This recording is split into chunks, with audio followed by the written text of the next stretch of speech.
Hi friends, welcome to మన Bommarillu. Upcoming రివ్యూలోకి వెళ్ళిపోదాం.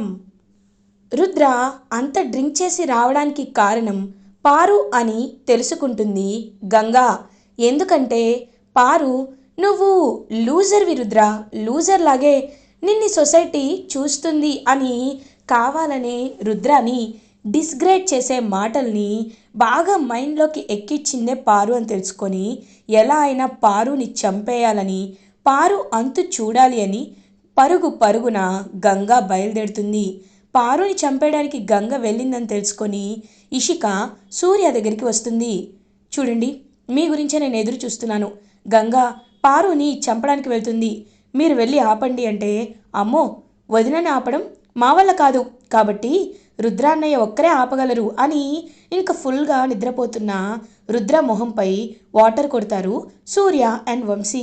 వెంటనే ఇంక రుద్ర, ఏయ్ ఎవర్రా నా మొహం మీద వాటర్ కొట్టింది అని అడుగుతారు.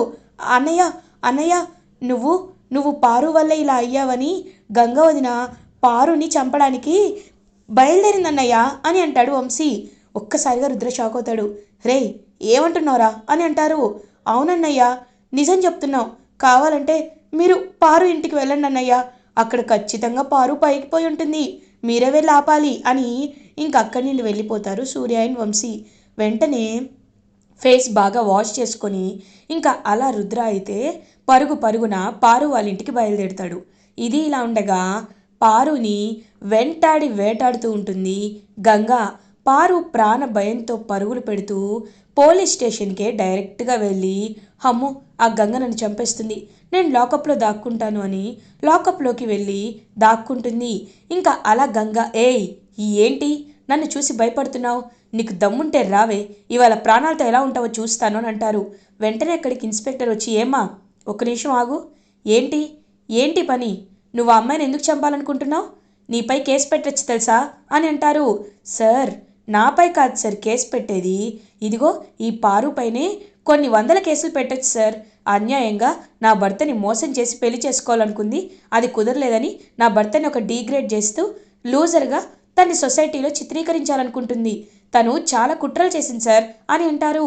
చూడమ్మా, తను ఏదైనా తప్పు చేస్తే అది నీకు తప్పని అనిపిస్తే ఒక చిన్న కంప్లైంట్ రాసివ్వు, అంతేకాని ఇలా చంపడం కరెక్ట్ కాదు అని అంటారు. రాస్తాను సార్, ఖచ్చితంగా రాస్తాను అని ఇంకా గంగా మొత్తం ఫామ్ ఫిలప్ చేస్తూ, ఇప్పుడు ఇప్పుడు ఖచ్చితంగా నీకు శిక్ష పడుతుంది అని ఇంకా మొత్తం అన్నీ తనకి ఏదైతే ఫస్ట్ నుండి పారు గురించి తెలుసో అవన్నీ రాస్తుంది గంగా. అప్పుడే రుద్ర పారు వాళ్ళ ఇంటికి వెళ్తే వాళ్ళ ఫ్రెండ్స్ అందరూ తను పరిగెత్తుకుంటూ వెళ్ళింది అని చెప్పేసరికి దగ్గరలో ఉన్న పోలీస్ స్టేషన్కి వెళ్తాడు. వెళ్ళేసరికి అక్కడ గంగ ఉంటుంది. గంగా ఏం చేస్తున్నావు నువ్వు అని అడుగుతారు. సార్ తను అనలోపు షటప్, ఇంకేమీ మాట్లాడద్దు, పారు ఏ తప్పైనా చేయని, పారు గురించి మనకు అనవసరం, నువ్వు నీ లిమిట్స్లో ఉన్నావా లేదా అనేదే ముఖ్యం, పారు తప్పు చేస్తే చూసుకోవడానికి చట్టం ఉంది, అంతేగాని నువ్వు నువ్వు ఇలా తన వెంటపడి చంపేస్తానంటావా, తప్పు కదా, దా వెళ్దాం అని ఇంక తన్ని తీసుకువెళ్ళిపోతుంది. సార్ ఇదిగోండి సార్, చూడండి ఇవన్నీ మీరు ఖచ్చితంగా సరిగ్గా చూసుకోండి, ఈ పారు మాత్రం బయటికి రావడానికి వీల్లేదు అని ఇంకా గట్టిగా చెప్తుంది పారు విషయంలో గంగా. ఇంకా అలా పారు మాత్రం భయంతో గడగడ వణికిపోతూ ఉంటుంది. సార్ ఒకసారి నేను చెప్పేది వినండి, ఆ పారు మిమ్మల్ని కావాలనే అననేలోపు గంగా నీకెన్నిసార్లు చెప్పాలి, సైలెంట్గా ఉండు అని ఇంక తన్ని ఇంటికి తీసుకువెళ్తాడు. అలా ఇంకా గంగ మాత్రం చూస్తూ ఉంటుంది రుద్ర వైపు. సార్ నన్నేమన్నా నేను ఏమి అన్ను, కానీ మిమ్మల్ని ఏమైనా అంటే మాత్రం ఖచ్చితంగా వాళ్ళ ప్రాణాలు తీసేస్తాను సార్, తీసేస్తాను అని నిద్రపోతూ ఉంటే రుద్ర గంగ వైపు చూస్తూ ఉంటారు. గంగా నేను నీకేమిచ్చానని, నాపై నువ్వు ఎందుకు ఇంత అభిమానాన్ని చూపిస్తున్నావు అని అడుగుతారు. ఎందుకు అంటే ఏం చెప్తాను సార్, నేను పని పాట లేకుండా ఏదో కేవలం అమ్మ అమ్మ నేను మా నాన్న తినడం కోసం మాత్రమే ఎన్నో పనులు చేశాము, పేదరికం మాకు చిన్నప్పటి నుండి లభించిన శాపం, అలాంటి వాటి నుండి అలాంటి సముద్రంలో ఈదుతూ ఉంటే మీరు నాలో ఉన్న బాక్సింగ్ అనే టాలెంట్ని బయటికి తీసుకొచ్చారు, బాక్సింగ్ని నా జీవిత ఆధారంగా చేశారు, అలాంటి మీకు జీవితాంతం రుణపడి ఉన్నా తప్పేమీ లేదు కదా సార్ అని ఇంక పాపం చెప్పేసరికి చాలా హ్యాపీగా ఫీల్ అవుతాడు. వెంటనే రుద్ర ఇంకా అలా హ్యాపీగా రుద్ర అయితే నిద్రపోతాడు. ఇది ఇలా ఉండగా మార్నింగ్ అవుతుంది. పారు పోలీస్ స్టేషన్ నుండి బయటకు వస్తుంది. గంగా, నన్ను ఇంతలా ఇంతలా టార్చర్ పెడతావా? ఇప్పటి వరకు నేను ఎవ్వరికీ భయపడలేదు, అలాంటిది నీకు భయపడేలా చేశావు. నువ్వు నువ్వు నాకు ఖచ్చితంగా నేను చంపేయాలి అని ఫిక్స్ అవుతుంది పారు. అప్పుడే ఇంకా పారుని కలవడానికి వీరు ఇషిక కూడా వెళ్తారు. ఏంటి పారు, నీకు తన గురించి తెలుసు కదా, తెలిసి కూడా ఎందుకు ఎందుకు ఇంత సాహసం చేశావు అని అడుగుతారు. నాకు తెలుసని అనుకున్నాను, కానీ ఆ గంగ ఇంతలా తెగిస్తుందని నేను అస్సలు అనుకోలేదు. ప్రాణం స్థితిలోని తప్పించుకున్నాను. నిజంగా దేవుడు నా వైపు ఉన్నాడు అని అంటుంది.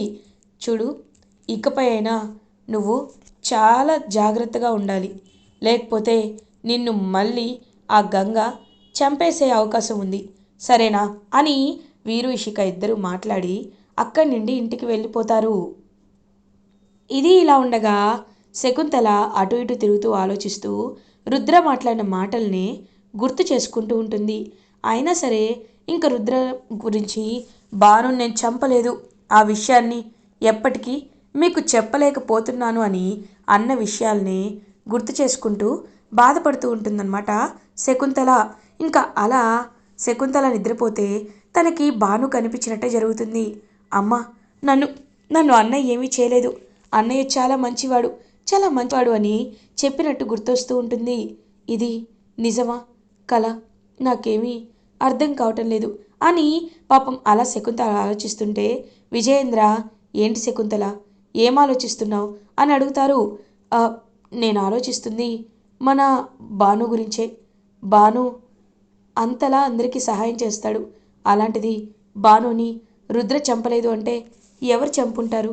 ఎలా భాను చనిపోయాడు అని అడుగుతారు. ఖచ్చితంగా ఎలా చనిపోయాడో అనే విషయాన్ని బయట పెట్టడానికి రుద్ర రంగంలోకి దిగుతాడు.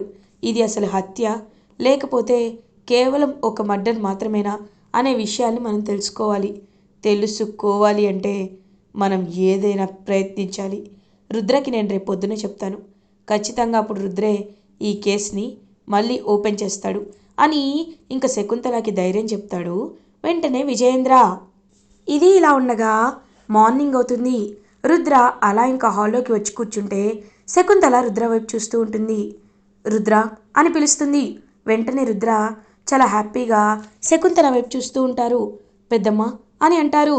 రుద్ర దగ్గరికి వచ్చి, చూడు రుద్ర, నువ్వు ఖచ్చితంగా ఎలాంటి తప్పు చేయలేదని నేను నమ్ముతున్నాను. కానీ ఒకటి, సాక్ష్యం లేకుండా నేను నిన్ను నమ్మచ్చు, కానీ సమాజం నమ్మదు కదా. కాబట్టి సమాజం కోసమైనా నువ్వు ఈ తప్పు చేయలేదు అని ఖచ్చితంగా నిరూపించుకోవాలి. నిరూపించుకునేలా నువ్వు ముందుకి అడుగులు వేయాలి. భానుని నువ్వు చంపకపోతే, భాను నీ వల్ల చనిపోకపోతే తన్ని చంపింది ఎవరు? తన్ని ఎవరు చంపాలనుకున్నారు? ఈ విషయాల్ని నువ్వే కనిపెట్టాలి. భాను ఆత్మకు శాంతి కలగాలి అంటే ఖచ్చితంగా నువ్వే నువ్వే ఎలా అయినా ఈ కేసుని సాల్వ్ చేయాలి అని అంటారు. ఇంకా వెంటనే చాలా హ్యాపీగా ఫీల్ అవుతాడు రుద్ర. పెద్దమ్మ, మీరు నన్ను నమ్మారన్నవే నాకు ఒక పెద్ద వరం. ఖచ్చితంగా భాను విషయంలో ఏం జరిగిందో తెలుసుకొని ఎలా అయినా భాను ఆత్మకి శాంతి కలిగేలా చేస్తాను. భానుని చంపిన ఆ దుర్మార్గులు ఎవరో తెలిసేలా చేస్తాను అని ఇంకా అలా వెంటనే బయలుదేరుతారనమాట రుద్ర. ఇంకా గంగ కూడా రుద్ర వెనకాలే వెళ్తుంది. సార్ ఆగండి సార్, నేను కూడా వస్తాను అని అంటుంది. ఎందుకు? అవసరం లేదు అని అంటారు. సార్, ఎలాగో బాక్సింగ్ అకాడమీకి కలిసే వెళ్తాం కదా, కాబట్టి నేను కూడా మీతో పాటు వస్తాను సార్, నేను మీకు ఏదైనా హెల్పింగ్ చేయొచ్చు కదా అని అంటుంది. సరే రా గంగా అని ఇద్దరు బయలుదేరుతారు. సార్, ఎప్పుడో కొన్ని నెలల క్రితం జరిగిన దాన్ని ఇప్పుడు ఎలా చేస్తాం అని అడుగుతారు. కాబట్టి మనకి ముందుగా ఒక డేటా రీట్రైవర్ కావాలి, అతని దగ్గరికి వెళ్దాం పదా అని ఇంకా అలా రుద్ర ఒక డేటా రీట్రైవర్ ఎథికల్ హ్యాకర్ దగ్గరికి వెళ్తారు. సార్, మీరా? రండి సార్, కూర్చోండి.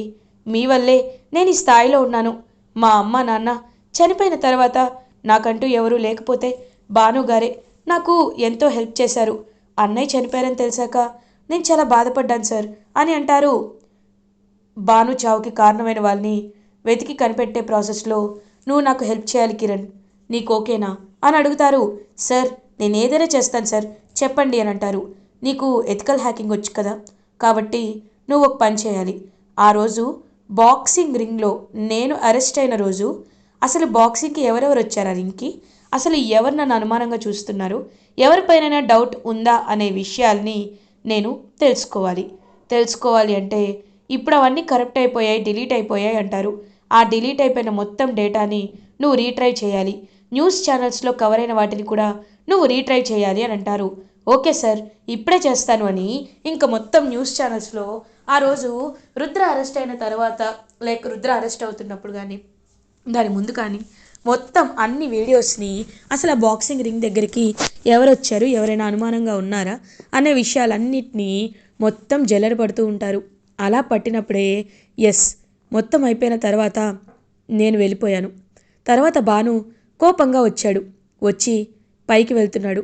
అసలు భానుని ఆ రోజు ఫాలో అయ్యింది ఎవరు అనేది తెలుసుకోవాలి అని ఇంకా వెంటనే భాను వెళ్ళిన రూట్స్ అన్నీ చూసుకోగానే ఒక వైట్ కార్ అనేది భాను కార్ని ఫాలో అవుతూ ఉంటుంది. ఈ కార్ ఎవరిది, ఈ కార్ ఎవరిదో తెలుసుకుంటే ఆల్మోస్ట్ అసలు భానుపై హత్యాయత్నం చేసింది ఎవడో ఈజీగా తెలుసుకోవచ్చు అని ఇంకా వెంటనే అలా గట్టిగా ఫిక్స్ అయ్యి వైట్ కార్ కోసం వెతుకుతూ, అంటే వీరునే చంపాడు అనే ఒక విషయం గురించి ఆల్మోస్ట్ దగ్గరికి వచ్చేస్తూ ఉంటాడు రుద్ర. ఇదంతా తన స్పై ద్వారా తెలుసుకుంటున్న వీరు ఒక్కసారిగా షాక్ అయిపోతాడు. అంటే ఇప్పుడు రుద్ర బావ నన్ను ఆల్మోస్ట్ రీచ్ అవుతున్నాడు, ఆ వైట్ కార్ నేనే రెంట్కి తీసుకున్నాను అని తెలిస్తే మాత్రం ఇంకేం లేదు, నా గురించి అందరి ముందు నిజం బయటపడిపోతుంది, కాబట్టి ఈలోపు రుద్ర బావనే చంపిచ్చేస్తాను అని ఇంకా గట్టిగా ఫిక్స్ అయ్యి, హలో నేను నీకు ఒక కార్ నంబర్ పంపిస్తాను, నువ్వు వెంటనే ఆ కార్ని యాక్సిడెంట్ చేసేయాలి అని అంటారు. తప్పకుండా సార్ పంపించండి అనేలోపు కార్ నంబర్ అండ్ పేరు రుద్ర, ఫోటో చూడు అని చెప్పి ఫోటో పంపిస్తారు. ఒక్కసారిగా ఇంకా వీరు అలా చెప్పేసి వెనక్కి తిరిగి చూడగానే అక్కడ శకుంతల ఉంటుంది.